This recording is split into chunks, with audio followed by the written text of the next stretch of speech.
بسم اللہ الرحمن الرحیم الحمد للہ رب العالمین والعاقبۃ للمتقین والصلاة والسلام علی اشرف الانبیاء والمرسلین ومن تبعهم بإحسان وایمان الی یوم الدین وبعد۔ سورہ صاد اور سورۃ الزمر کی تلاوت ہم نے مکمل سنی الحمدللہ۔ میں سوچ رہا تھا کہ یہ کہاں سے آغاز کیا جائے آج کی اس نصیحت کا اور خلاصہ کا، کیا بیان کیا جائے اور کیا چھوڑا جائے۔ بس پھر ایک آیت ذہن میں اٹک گئی، اور وہ آیت ان آیات میں سے ایک ہے جو اللہ سبحانہ وتعالیٰ کی طرف سے اپنے بندوں کا وہ شکوہ ہے جس میں اللہ تعالیٰ کی بے پناہ محبت، اللہ تبارک و تعالیٰ کا بے پناہ کرم اور اپنے بندوں کی بے پناہ خبر گیری اور ان کے لیے پیشکش ہے کہ وہ اللہ کی طرف لوٹ آئیں۔ دیکھیں، ہم سب لوگ جو یہاں پر بیٹھے ہوئے ہیں، ہم ویلیوز کے لوگ ہیں۔ ہماری کچھ اقدار ہیں۔ ہم ان اقدار کا جو شخص بھی باعزت ہوتا ہے، اچھے خاندان فیملی سے تعلق رکھتا ہے، اس کی اپنی کچھ اقدار ہوتی ہیں، کچھ ویلیوز ہوتی ہیں۔ تو ہم اپنی ویلیوز کا خیال رکھتے ہیں، اسلام نے بھی یہ بتایا، اور کبھی کبھی اپنی ویلیوز کو برقرار رکھنے کے لیے، اپنی اقدار کا خیال رکھنے کے لیے ہمیں بڑی تکلیف سہنا پڑتی ہے۔ ہم برداشت کرتے ہیں، ہماری ویلیوز کا حصہ ہے۔ ہمارے گھر میں مہمان آ جاتے ہیں، مہمان اگر کوئی ایسی بات بھی کر لیتے ہیں جو ہمیں پسند نہیں بھی ہے، مہمان ہے، ہماری ویلیو ہے، مہمانوں کے لیے ہمارے گھر کھلے ہوئے ہیں، ہماری مہمان نوازی۔ ہم کوئی بندہ کوئی بات چیت کرتا ہے، کوئی ایسی چیز جو تکلیف دہ ہوتی ہے وہ کر لیتا ہے، ہم دیکھتے ہیں اس بندے کو پتہ چلتا ہے کہ یار وہ تو میرے دوست کا دوست ہے، وہ تو میرے فلاں رشتہ دار کا رشتہ دار ہے، وہ تو فلاں میرے والد محترم ان کے عزیز و اقارب میں سے، اماں جان کے عزیز و اقارب میں سے۔ تو ان ویلیوز کی وجہ سے ہم خیال کرتے ہیں، ہم بہت کچھ برداشت کر لیتے ہیں۔ ہماری ویلیوز، آج ایک آیت آپ کے سامنے رکھتا ہوں جو آج ہم نے سنی، اس کی روشنی میں ہماری ویلیوز پہچانی جائیں گی، بلکہ پہچانی نہیں جائیں گی، آزمائی جائیں گی۔ ہم لوگوں کا خیال رکھتے ہیں اپنی اقدار روایات کو برقرار رکھنے کے لیے۔ اللہ تعالیٰ نے ہم سے ایک شکوہ کیا۔ اللہ تعالیٰ ہم سے کیوں شکوہ کریں گے؟ اللہ تعالیٰ کو شکوہ کی کیا ضرورت ہے؟ وہ اللہ تو بے نیاز ہے، اللہ الصمد۔ اس اللہ تبارک و تعالیٰ کو تو کسی کی کوئی ضرورت، کوئی احتیاج ہی نہیں۔ حدیث قدسی ہے صحیح مسلم میں، اور یہ وہ حدیث ہے جس کو بیان کرتے ہوئے محدثین گھٹنوں کے بل گر جایا کرتے تھے، اتنی عظیم حدیث ہے۔ اس میں اللہ تبارک و تعالیٰ نے اپنے بندوں کو مخاطب کر کے میرے بندو، میرے بندو، میرے بندو، ہم کہتے ہیں نا کسی کو نصیحت کرتے ہوئے اللہ کے بندے کچھ خیال کر، یہاں اللہ تعالیٰ نے اپنے بندوں کو نصیحت کی بار بار میرے بندو کہہ کر۔ کئی باتیں ہیں، ان میں سے ایک یہ ہے کہ یا عبادی، میرے بندو، لو ان اولکم آخرکم و انسکم و جنکم کانوا علی اتقى قلب رجل واحد منکم، دیکھو تمہارے سارے انسان شروع سے لے کر آخر تک، اور تمام جنات، پہلے جن سے لے کر آخری جن تک تمام، یہ اتنے اچھے ہو جائیں، اتنے متقی ہو جائیں کہ جیسے اس پوری کائنات میں، اس پورے انسانوں جنوں میں سب سے بڑھ کر جو شخص متقی ہے اس کی طرح ہو جائیں۔ اب بتائیں کہ جنات اور انسانوں میں سب سے بڑھ کر متقی کون ہیں؟ جن پر ہمارے ماں باپ قربان ہیں، جن پر ہماری اولادیں نسلیں قربان، جن پر ہمارا مال و دولت قربان، جن پر ہمارا جسم و جان قربان، رسول کریم صلی اللہ علیہ وآلہ وسلم۔ کائنات میں سب سے افضل، سب سے بالا، سب سے اعلیٰ، اللہ سبحانہ وتعالیٰ کی بندگی میں، عبودیت میں، غلامی میں سب سے نمایاں۔ اللہ تعالیٰ یہ کہتے ہیں کہ اگر سارے لوگ اس طرح کے ہو جائیں، ما زاد ذلك فی ملکی شیئا، میری بادشاہت میں کوئی اضافہ نہیں ہونے والا۔ اللہ الصمد، یہ معنی ہے اللہ الصمد کا۔ اللہ تعالیٰ اس قدر بے نیاز ہے۔ ہم میں سے کوئی بندہ ہے جو بے نیاز ہو؟ ہم بے نیاز نہیں ہیں، ہم محتاج ہیں، ایک دوسرے کے بھی محتاج ہیں، ہم ایک دوسرے کی بھی ضرورت پیش آتی ہے۔ ہمارے اس دنیا میں وجود کے لیے ہم محتاج ہیں اللہ سبحانہ وتعالیٰ کی طرف سے والدین کے، کتنی چیزیں، اور اللہ تعالیٰ نے اس کے بعد پھر یہ بھی فرمایا یا عبادی لو ان اولکم آخرکم وانسکم وجنکم کانوا علی افجر قلب رجل واحد منکم، میرے بندو تمہارے سارے انسان سارے جنات اگر ایک ایسے بندے کی طرح ہو جائیں تو تم میں سے سب سے بدترین ہے. اور بتائیں انسانوں اور جنوں میں سب سے بدترین کون ہے؟ ابلیس. اگر سارے انسان اور جنات اللہ تعالیٰ فرماتے ہیں ایسے ہو جائیں ما نقص ذلك فی ملکی شیئا، میری بادشاہت میں کوئی کمی نہیں ہونے والی. اللہ اکبر، اللہ الصمد، اس کو کہتے ہیں بے نیاز. یہ اللہ کی شان ہے. تھوڑی سی ایک جھلک ہے اللہ تعالیٰ کی شان. اب اللہ تبارک و تعالیٰ کا وہ شکوہ کیا ہے؟ وہ بھی انسانوں سے، ہم لوگوں سے، ہم نادانوں سے، فقراء سے، سیاکاروں سے. سورہ زمر میں ہم نے سنا، اور یہ قرآن میں 3 مرتبہ یہ آیت ہے، یہ الفاظ 3 مرتبہ اللہ تعالیٰ نے قرآن کریم میں نازل کیا. کیا؟ وما قدر اللہ حق قدری، وما قدر اللہ حق قدری، وما قدر اللہ حق قدری. بندوں نے اپنے رب کی قدر نہیں کی جیسے اس کا حق تھا. اللہ اکبر، اللہ اکبر. یہ ہمارا رب ہم سے کہہ رہا ہے وما قدر اللہ حق قدر. ہم سب اپنے آپ کو دیکھیں، ہم نے کوئی اللہ کی قدر کرنے کی کوشش کی؟ اللہ تعالیٰ کی قدر کیسے ہو سکتی ہے؟ اللہ تعالیٰ کی قدر میں سب سے بڑا اللہ کی قدر پہچاننے کا، اللہ تعالیٰ کی قدر کرنے کا سب سے بڑا سبب ہے یہ کتاب، یہ قرآن. سب سے بڑا سبب یہ. ہم بتائیں ہم نے اس قرآن کی کتنی قدر کی؟ اس قرآن کی قدر میں سب سے بڑا اور سب سے بنیادی جو نقطہ ہے وہ یہ ہے کہ اس قرآن کو سمجھا جائے، سینوں سے لگایا جائے، اپنایا جائے، دل و دماغ میں بسایا جائے، اس کے مطابق زندگی کو بنایا جائے. ہم نے جو سورہ صاد سنی نا، پتہ کیا آغاز ہے اس کا؟ صاد والقرآن ذی الذکر. صاد حرف مقطع، اس کے بعد والقرآنی، اللہ سبحانہ وتعالیٰ قرآن کی قسم کھا رہے ہیں، قرآن کی قسم، ذی الذکر، جو ذکر والا ہے، جو شان والا ہے، جو نصیحت والا ہے، جو یاد دہانی والا ہے. قرآن ہی کا تو سارا مسئلہ تھا. اور اسی سورہ کے سورہ صاد کی آخری 2 آیات ہیں ان ہوا الا ذکر للعالمین. اللہ تعالیٰ نے شیطان کا وہ قصہ بیان کیا، اس کے تکبر کو بیان کیا. اس نے کہا میں آدم سے بہتر ہوں، اور وہ ملعون اور ریجیکٹڈ قرار دے دیا گیا. اللہ تعالیٰ نے فرمایا ان ہوا الا ذکر للعالمین. یہ قرآن، یہ نصیحت، یہ ساری چیزیں پورے جہان کے لیے ریمائنڈر ہیں. وَلَتَعْلَمُنَّ نَبَأَهُ بَعْدَ حِينٍ.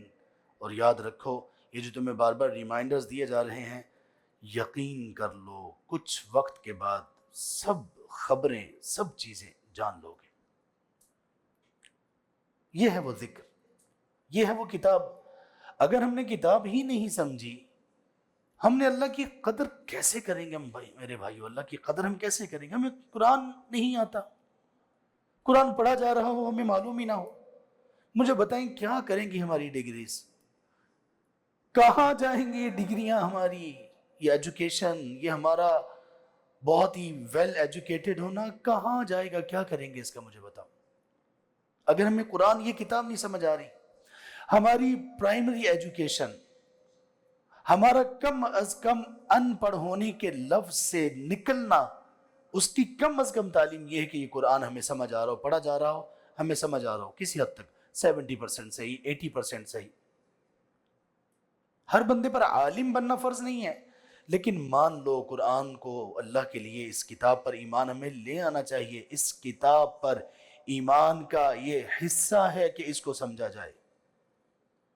یہاں بیٹھے ہوئے جتنے بھی آپ احباب موجود ہیں، مرد و خواتین، ہم میں سے جن کو قرآن کریم نہیں سمجھ آتا ابھی تک، اور خاص طور پر وہ اپنی زندگی کے 15 20 25 30 40 سال گزار چکے ہیں، واللہ لوٹ آئیے، وقت ہے ابھی بھی. اللہ کی قدر کر لیجئے، اللہ کی اس کتاب کی قدر کر لیجئے. سورہ صاد کی آیت نمبر 29 میں اللہ تعالیٰ نے بیان فرمایا یہ آیت بھی غور سے سنیے. کتاب، اس سورہ کا آغاز کہاں سے تھا؟ والقرآن ذی الذکر، یہ قرآن ہے نصیحت والا، ریمائنڈر والا، شان و شوکت والا. یہ دوسری آیت ہے. آیت نمبر 29 ہے کتاب، یہ عظیم کتاب ہے. یہ اللہ تبارک و تعالیٰ پروموشن کر رہے ہیں اپنی کتاب کی، اللہ تعالیٰ پروموشن کر رہے ہیں. کتاب، یہ عظیم کتاب ہے. انزلناہ، اس کتاب کی ایک عظمت اور سب سے بڑی عظمت یہ ہے ہم نے اس کو نازل کیا. یہ اللہ کی کتاب ہے. ہر وہ چیز جس کی نسبت اللہ کی طرف ہو جائے، اللہ اکبر، بلندی پہ چلی جائے گی. اور یہ اللہ کی طرف سے نازل کردہ کتاب، یہ اللہ کا کلام ہے، اللہ کی صفت ہے. دو چیزیں ہوگی. سب سے پہلے اللہ تعالیٰ نے فرمایا کتاب، عظیم کتاب ہے. دوسرے نمبر پر انزلناہ، ہم نے اس کو نازل کیا ہے، اس کی دوسری فضیلت ہے. تیسری الیک، اے پیغمبر آپ پر نازل کیا. یہ اس کتاب کی تیسری بڑی فضیلت ہے کہ اس کتاب کو جو سب سے عظیم ہے، اللہ تعالیٰ نے نوریوں میں، ناریوں میں، خاکیوں میں سب سے افضل انسان، رسولوں، انبیاء کے امام پر نازل کیا. یہ عظمت ہے. اور اس کی ایک عظمت یہ بھی ہے سب سے افضل مہینے میں نازل کیا. اس کی ایک عظمت یہ بھی ہے سب سے افضل مہینے کی سب سے افضل راتوں میں سے ایک رات لیلۃ القدر میں نازل کیا. کون سی رات ہے؟ لیلہ قدر. ہم نے بات کہاں سے شروع کی تھی؟ اللہ کی ہم قدر نہیں کرتے. اگرچہ لیلۃ القدر کا معنی یہاں پہ قدر کا معنی کچھ اور ہے، فیصلوں کی رات، تقدیر کی رات. اگلے سال کے سارے فیصلے ہمارے بارے میں ہونے والے ہیں، ممکن ہے آج ہی وہ رات ہو. اللہ اکبر. ہم نے پچھلی دفعہ کہا تھا ہمیں ان راتوں کو ایسے لینا چاہیے کہ جیسے ہم ICU میں ہیں، زندگی موت کا مسئلہ ہے، سال کے سارے فیصلوں کا مسئلہ ہے، جنت جہنم کا مسئلہ ہے. منا لیں اللہ تعالیٰ کو، گڑ گڑا لیں، التجائیں کر لیں جتنا سکتا. کتاب عظیم کتاب، انزلناہ، ہم نے نازل کی، الیک، آپ کی طرف نازل کی. چوتھی صفت مبارک، بڑی برکتوں والی ہے. اچھا یہ بات ہم سب جانتے ہیں کہ قرآن بڑی برکت والا ہے اور اس کا اظہار بھی کرتے ہیں. اس کا اظہار کیسے کرتے ہیں؟ نئی دکان بنائی، بچوں کو بلا لو، قرآن پڑھیں. کیوں؟ برکت ہے. نیا گھر بنایا، قرآن پڑھا لو. قرآن خوانی کروانا، ختم کروانا، یہ سب چیزیں ہم اس کی برکت کی وجہ سے ہم کرتے ہیں نا. برکت اس طرح سے ہم نے حاصل کرنی ہے جیسے ہمیں سکھایا گیا ہے. اگر ہم نے اپنے گھر میں قرآن خوانی کروا بھی لی، ہر ہفتے کرواتے ہیں یا ہر روز کروانا شروع کر دیں، واللہ یہ قرآن کی قدر، قرآن پر ایمان یہ پورا نہیں ہوا. قرآن کی تعظیم، قرآن کا ادب، احترام، یہ ایک چیز میں ہے. سب سے بنیادی چیز کون سی ہے؟ اللہ تعالیٰ نے قرآن کریم کی 4 بڑی بڑی صفات ذکر کرنے کے بعد اب مقصد کو بیان کیا. مقصد کیا ہے؟ اتنی کتاب، اتنی بڑی کتاب، اتنی افضل کتاب، اتنے افضل نبی پر، اتنی افضل رات میں، اتنے افضل مہینے میں، اور اتنی افضل جگہ پر جس کا آغاز ہوا مکہ مکرمہ میں. یا رب اتنی فضیلتیں اس کتاب کے ساتھ کیوں جوڑ دی؟ کیا کریں اب؟ ہم اللہ سے کہہ سکتے ہیں یا اللہ ہم قرآن کریم کو آپ دیکھ لیں، ہمارے گھروں میں سب سے بہترین غلاف میں لپیٹا ہوا ہے اور ایسے محفوظ جگہ پہ ہم نے اس کو رکھا ہوا ہے، کسی کا ہاتھ نہیں جاتا اس تک. یا اللہ ہم نے قدر تو کی ہے. اے اللہ بیٹیوں کی شادیاں ہوتی ہیں تو نیچے سے گزارتے بھی ہیں. اے اللہ قرآن کی قسمیں بھی کھاتے ہیں. یا اللہ قرآن کو پیٹھ نہیں کرتے. میں یونیورسٹی میں تھا تو بچوں کو جمعے کے دن میں نے رکھا ہوا تھا سورہ کہف کی تفسیر کے لیے، اور میں بچوں کو کہتا تھا کہ آپ لوگوں نے مصحف لے کر آنا ہے. لیکن بچے اتنے ادب والے، اللہ اکبر، ہمارے بچے، ہماری یونیورسٹیوں کے بچے اور ہمارے سارے نوجوان اتنے ادب والے، قرآن کو نہیں لے کے آتے. اتنی سر بے ادبی ہے، قرآن کو نہیں ہم لا سکتے. ہمارے اس ادب نے کتنا دور کر دیا ہمیں قرآن سے، جو ہمارا خود ساختہ ادب ہے. ہمارا ادب اس طرح کا ہے، گھر میں اگر پتہ ہو ایک طرف آیت الکرسی لٹکا رکھی ہے اور دوسری طرف کسی ایکٹر یا ایکٹریس کی تصویر لگی ہوئی ہے، کوئی بندہ توجہ دلائے، یار استغفر اللہ، کوئی اللہ کا خوف کرو، قرآن کی آیات سب سے افضل سب سے عظیم آیت آیت الکرسی، اور دوسری طرف تم نے یہ ان بیہودہ لوگوں کی تصویر. تو وہ نوجوان استغفار کر اٹھتا ہے، استغفر اللہ استغفر اللہ، فوراً اٹھ کے آیت الکرسی اتار دیتا ہے. ہم اتنے مؤدب لوگ ہیں، اس ادب نے بیڑا غرق کر دیا ہمارا. واللہ قرآن کا ادب ہے کیا؟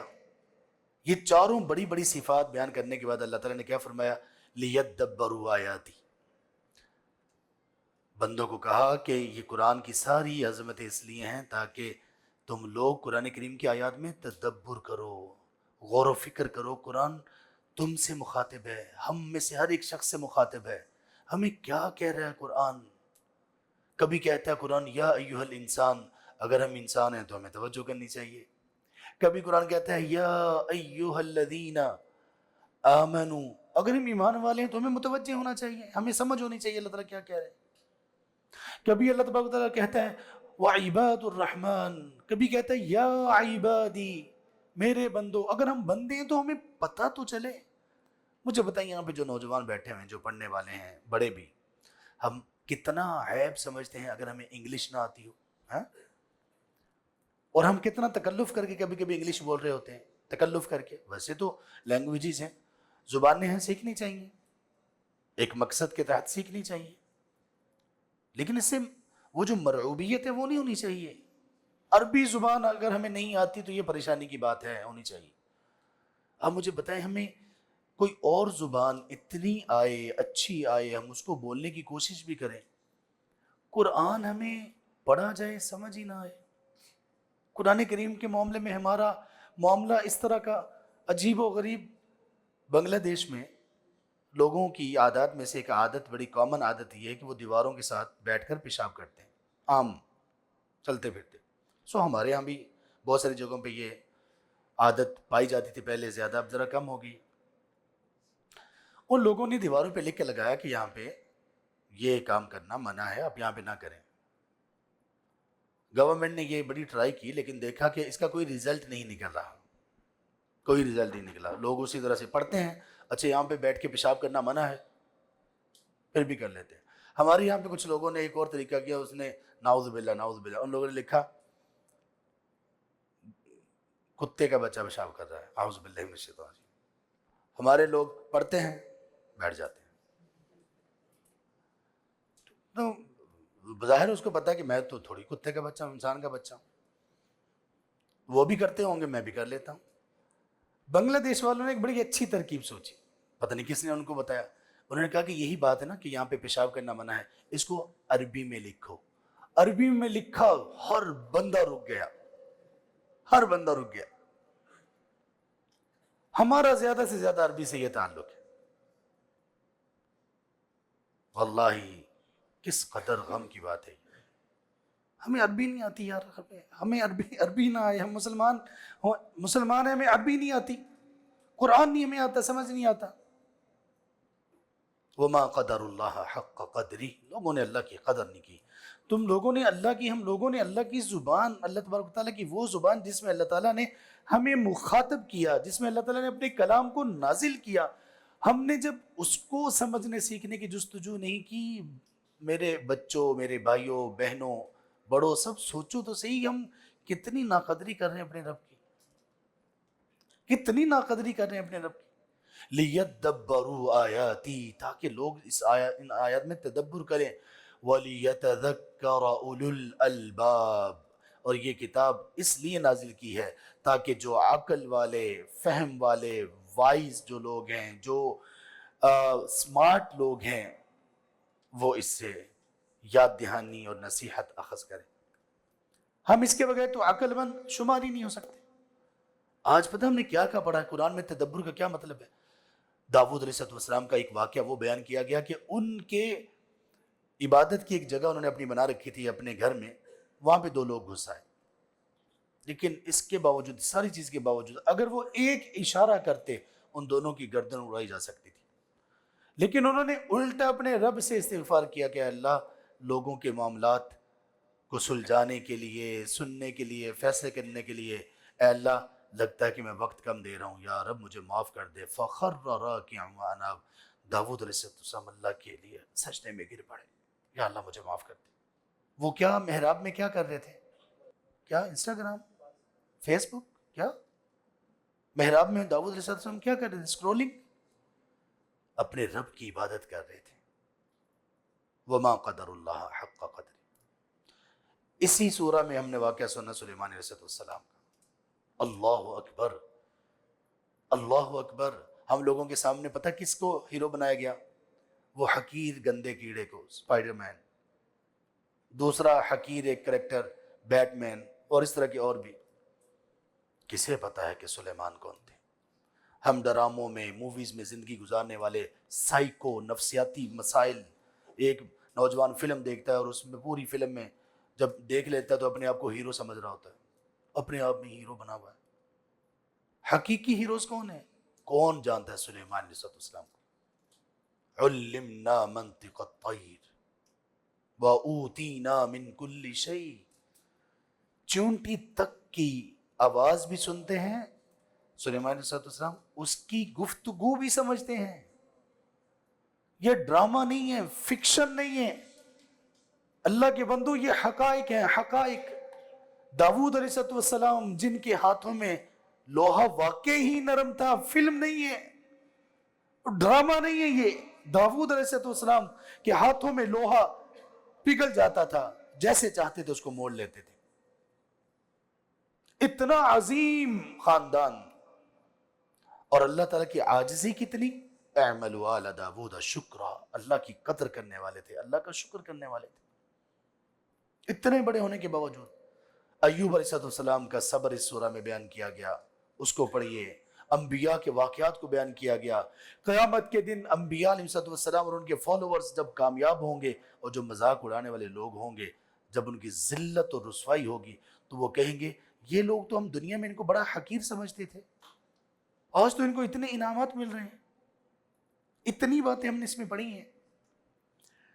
اگر ہم اللہ تعالیٰ کی قدر کرنا چاہتے ہیں، اور سورہ زمر کا تو آخری جو حصہ ہے پورا رکوع، اللہ تعالیٰ نے دو گروہوں کا ذکر کیا۔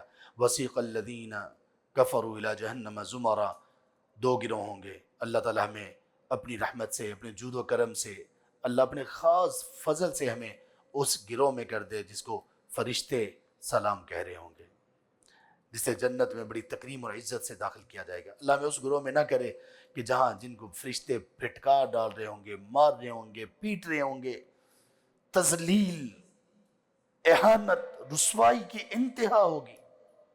دونوں کا ذکر ہے۔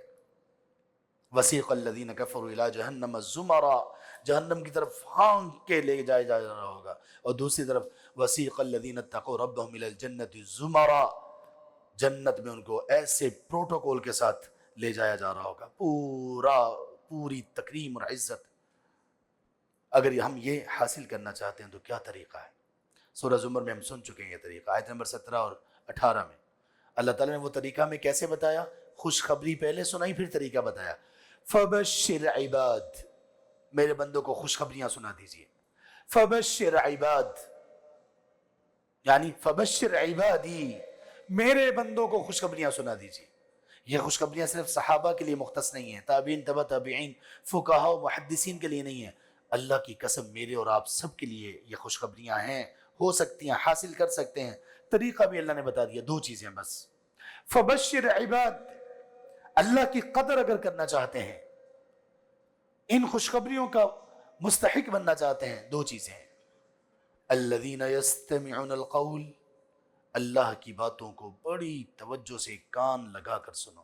واللہ اللہ کی بات چل رہی ہو، ہمارے لائق نہیں ہے کہ ہم اپنے موبائل سے کھیل رہے ہوں، واللہ لائق نہیں ہے۔ جب اللہ کی بات چل رہی ہو، آپس کی باتیں خیر ہے، ہاں اگر کوئی بہت ضروری بات ہے تو آپ نے موبائل نکال لیا۔ اللہ کی باتوں کی مجلس میں، جناب رسول اللہ صلی اللہ علیہ وسلم کی باتوں کی مجلس میں آپ عبث اور بے مقصد کسی چیز میں مصروف ہو جائیں، یہ بھی اللہ کی مساجد کی اور اس علم کی ناقدری ہے۔ کہا میرے بندوں کو خوشخبریاں دے دیجئے، دو کوالٹیز ہونی چاہیے۔ الذین یستمعون القول، جو اللہ اور اس کے رسول کی بات کو کان لگا کر سنتے ہیں بڑے غور سے، پھر کیا کرتے ہیں؟ دوسری چیز، یہ تو ہم سبھی کر لیتے ہیں، دوسری چیز میں مسئلہ ہے۔ فَيَتَّبِعُونَ أَحْسَنَ، پھر جو سنتے ہیں اس پر سب سے بہترین طریقے سے عمل بھی کرتے ہیں. اور یہ سننے کے بعد بہترین طریقے سے عمل علم کے بغیر، قرآن کریم کو سمجھے بغیر، سیکھے بغیر ممکن ہی نہیں ہے. اور اللہ تعالیٰ نے ان لوگوں کو پتہ کیا کہا؟ اس آیت کا اختتام، آیت یہ 18 کا اختتام کہاں پر ہے؟ اولئک الذین ھدی اللہ، اولئک الذین ھداھم اللہ واولئک ھم اولو الالباب. یہی لوگ ہیں جو اللہ تعالیٰ کی باتوں کو بڑے غور سے سنتے ہیں اور اس کے اوپر بہترین طریقے سے پھر جب عمل کرتے ہیں. یہی وہ لوگ ہیں جن کو اللہ تبارک و تعالیٰ نے ہدایت دے دی، اور یہی وہ لوگ ہیں جو عقل والے ہیں. اللہ تعالیٰ نے ان کو 2 تمغے عطا کیے، 2 ہی خوبیاں بتائیں. اگر 2 خوبیاں آ گئیں تو 2 تمغے ملیں گے. اولئک الذین ھداھم اللہ، اللہ کے نزدیک اللہ تعالیٰ ہمیں ہدایت یافتہ لوگوں میں شامل کر دیں گے، اور اس کے ساتھ ساتھ اللہ تعالیٰ ہمیں عقل مند سمارٹ لوگوں کی فہرست میں شامل کر دیں گے. اگر یہ 2 خوبیاں نہ ہوئیں تو ریورس اگر کریں تو نتیجے 2 کیا ہوں گے؟ ہدایت سے محروم ہوں گے اور اللہ کی نظر میں بے وقوف ہوں گے، عقل سے فارغ ہوں گے. سو وقت ابھی بھی ہے، ٹائم ابھی بھی ہے، لوٹ آئیے، پلٹ آئیے. اور اللہ کی یہ نعمت ہے، آپ کا یہ مرکز شفا اسلامک سینٹر، یہ مسجد، ہم نے الحمدللہ عربی زبان کو سیکھنا، قرآن کریم کی تفسیر، اس طرح کے کورسز، حدیث کے کورسز، الحمدللہ یہاں پہ آپ کو ہر طرح کی تعلیم اس کی مل جائے گی. آپ اس میں ماسٹرز تک پہنچنا چاہیں، آپ ابتدا میں ہیں، آپ درمیان میں ہیں، آپ یہاں آ کر سیکھنا چاہیں، آپ آن لائن سیکھنا چاہیں، سارے اختیارات موجود ہیں. اور جہاں پہ بھی آپ کو یہ سب خیر کا کام ملے، جہاں پہ بھی آپ کو اہل علم سے علم حاصل کرنے کا موقع ملے، واللہ عقل اور دانش سے کام لیتے ہوئے ابھی فوراً پلٹ آئیے. قدر کیجیے اللہ تعالیٰ کی، اور اللہ کی قدر اللہ کی کتاب کو سیکھے بغیر نہیں ہو سکتی. سیکھیے، اپنائیے، تدبر کیجیے، غور و فکر کیجیے، اور اہل علم سے رجوع کیجیے. پھر پتہ چلے گا اللہ تعالیٰ کس چیز پر راضی ہوتے ہیں، اللہ کیسے خوش ہوتے ہیں. ورنہ اللہ سبحانہ وتعالیٰ وہ بے نیاز رب جس نے یہ کہا وما قدر اللہ حق قدری، لوگوں نے اللہ کی قدر نہیں کی جیسے قدر کا حق تھا. پتہ اس آیت میں اس کے بعد کیا ہے؟ اللہ اکبر، والارض جمیعا قبضته یوم القیامہ. لوگوں نے اس اللہ کی قدر نہیں کی کہ قیامت کے دن یہ زمینیں اس کی مٹھی میں ہوں گی اور آسمان لپیٹ کر اس کے دائیں ہاتھ میں ہوں گے. اس اللہ کی قدر نہیں کی ہم. آئیے اس اللہ کی قدر کی طرف واپس لوٹائیں. آئیے ایک دوسرے کی مدد کریں اس میں واپس پلٹنے میں. آئیے دوست احباب، ہماری یوتھ، ہمارے ینگ لوگ، نوجوان، آئیے اس کو ٹرینڈ کے طور پر لے کر چلیں کہ ہاں قرآن سیکھنا ہے، ہاں عربی سیکھنی ہے، ہاں دین سیکھنا ہے، ہاں جناب رسول مکرم صلی اللہ علیہ وآلہ وصحبہ وسلم جن پر ہمارا سب کچھ قربان، ہاں ان کی زبان سیکھنی ہے، ان کی باتیں سیکھنی ہے، اور انہی کو لے کر آگے چلنا ہے. آئیے ٹرینڈ سیٹ کریں، آئیے اپنے آئیڈیلز چینج کریں، آئیے فلموں اور ڈراموں سے نکل کر حقیقت کی زندگی میں آئے. واللہ بڑا لطف ہے. اللہ تعالیٰ اس مبارک رات میں ہم سب کو معاف کر دیں، ہمیں جہنم کی آگ سے آزاد کر دیں. اللہ ہم پر رحم کر دیں. اللہ تعالیٰ بند دلوں کے دروازے کھول دیں. اللہ تعالیٰ سیاہ دلوں کو نور سے منور کر دیں. ایمان کی ٹیسٹ اور ذائقہ نصیب کر دیں. اور اللہ تبارک تعالیٰ ہمیں ان لوگوں کی فہرست میں شامل کر لیں جن کو اللہ تعالیٰ نے جہنم کی آگ سے آزاد کر دیا. اللہ تعالیٰ ہمیں اس کتاب کا اور احادیث مصطفیٰ کا وہ علم عطا کریں جو ہمیں دنیا اور آخرت میں نفع دے، عزت دے، اکرام دے، بلندیاں دے. اور اللہ تعالیٰ ہمارے علم کو ہمارے لیے وبال نہ بنائے. یا رب تو ہمارے علم کو ہمارے لیے وبال نہ بنانا. یا رب تو ہماری پردہ پوشی کرنا. یا رب تو ہمیں معاف کر دینا. یا رب تو ہم سے درگزر کرنا. یا رب نظر انداز کرنا. یا رب تو ہم سے راضی ہو جانا. آمین یا رب العالمین. سبحانک اللہم و بحمدک، اشہد ان لا الہ الا انت، استغفرک.